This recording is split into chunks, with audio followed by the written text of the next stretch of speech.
નાનું એવું ગામ, એમાં બધા માણસો અજળ, કોઈ કંઈ સમજે નહીં ને કોઈ કંઈ સાંભળે નહીં, એકેય ચીજને ઓળખે નહીં ને કોઈનું નામ આવડે નહીં. એક વખત ચોમાસામાં એક માણસના ફળિયામાં દેડકું આવ્યું અને રામ રામ બોલવા લાગ્યું.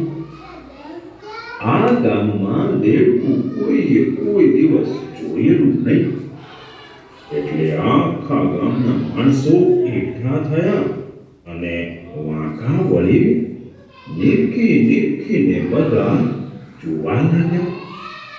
સૌને થયું કે આ જનાવર કયું હશે.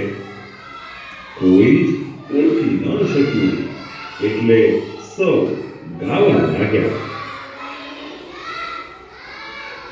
આ જનાવર કે જોજી, ખબર હોય કે જોજી, રામ રામ બોલે જી. આ જનાવર કે જોજી. એવામાં એક માણસ બોલ્યો, કાગડો હશે, કાગડો. થોડી વારમાં તો દેડકું કૂદતા ખાબોચિયા પાસે પહોંચ્યું. બધા આંખો ફાડીને જોવા લાગ્યા અને પછી સૌ બોલ્યા,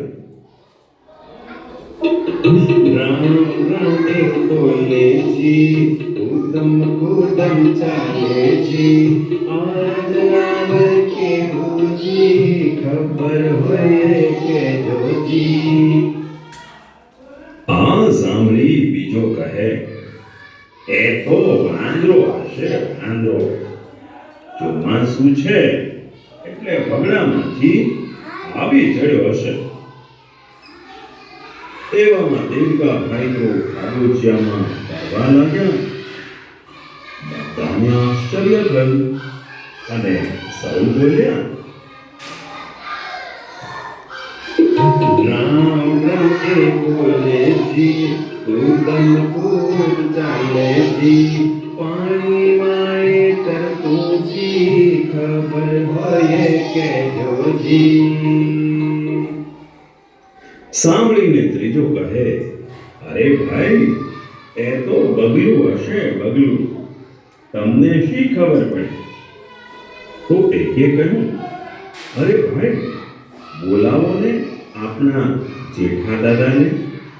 જેવું હશે એવું કહેશે. એ ઘરડું માણસ છે, એણે ઘણું બધું જોયું જાણ્યું હશે. આપણે તે શું સમજીએ? સૌ જેઠા દાદાને બોલાવવા દોડ્યા. જેઠા દાદા તો રાડો નાખતા આવ્યા, આવો, હવે તો કાંઈ શીખો. હું કાંઈ અમર થોડો છું કે તમને કાયમ બધું કહ્યા કરીશ. જેઠા દાદા દેડકા પાસે આવ્યા અને આંખ આગળ હાથ લઈ જઈને દેડકાને બરાબર જોઈને ધીરે રહી બોલ્યા, તમતે દાણા નાખો જી, એની પરખ કરો જી. જાણે તો જાણ ચકલી છે, નહીં તમાનો મોર છે. પછી દાણા નાખ્યા, પણ દેડકું તે થોડું કંઈ જાણે. આ બધો તાલ જોઈ ને દેડકું બોલ્યું,